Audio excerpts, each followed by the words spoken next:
My dear students, Dr. Shankroid here, and as you are well aware, I have authored books for NEET PG, NEET DM, NEET MCH, as well as some of the books for USMLE examinations, MRCP examinations, and my lectures would be intended to get you right on the top there for your next examinations, DM examinations, MCH examinations, MRCS, MRCP, USMLE examinations. I hope my videos will benefit you a lot. I will be presenting my things in a very easy, simple and palatable form for you. Wish you good luck for your exams. Thanks a lot. My dear students, today I would be taking up a small topic, but it has been seen that most of the students get confused between two entities.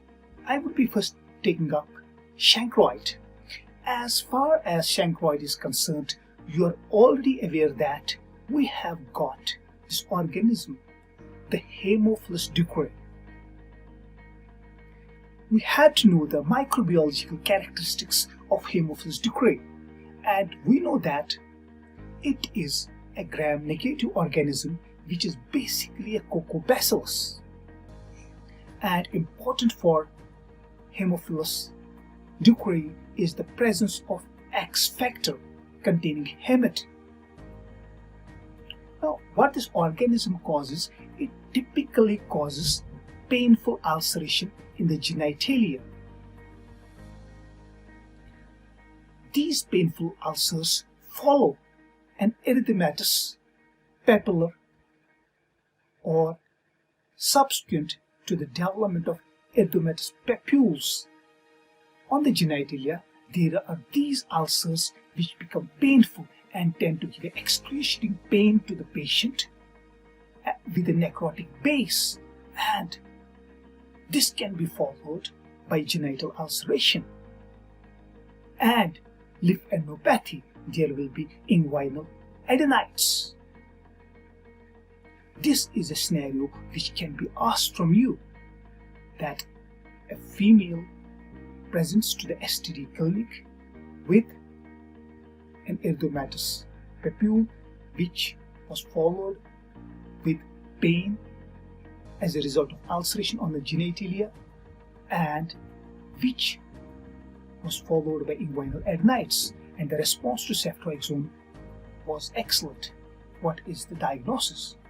So you have to remember the features of Shankroid. I am not talking about chancre, which is a painless ulcer in case of syphilis.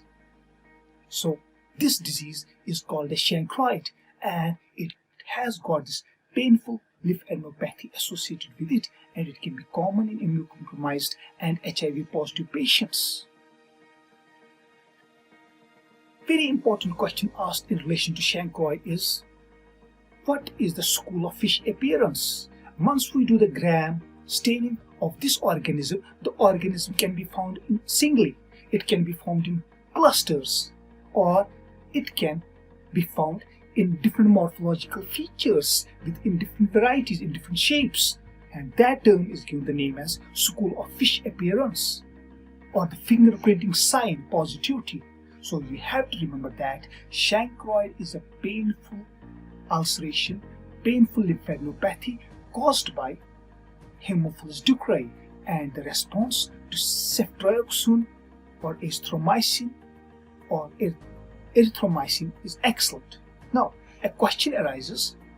We have got a similar disease, almost similar, which is given the name as LGV, lymphogranuloma venereum. And what is the difference between Haemophilus ducreyi causing Shankroid and LGV?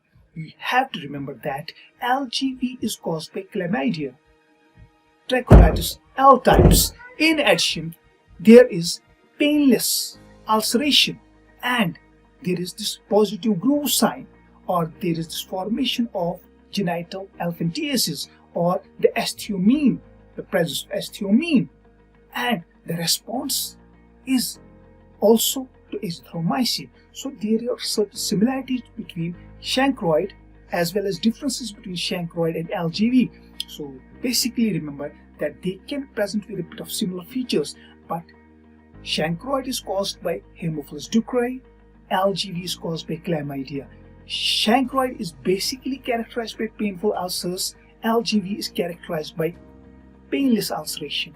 There is the school of fish appearance in case of Shankroid. There is the groove test positivity in case of LGV. And astheomean is characteristic of LGV. Astheomean is not usually associated with Shankroid. The response to ceftriaxone is there in Shankroid. The response to ceftriaxone is not that good in LGV.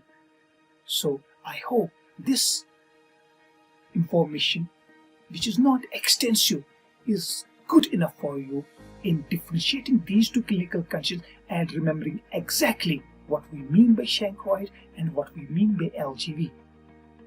Thanks a lot.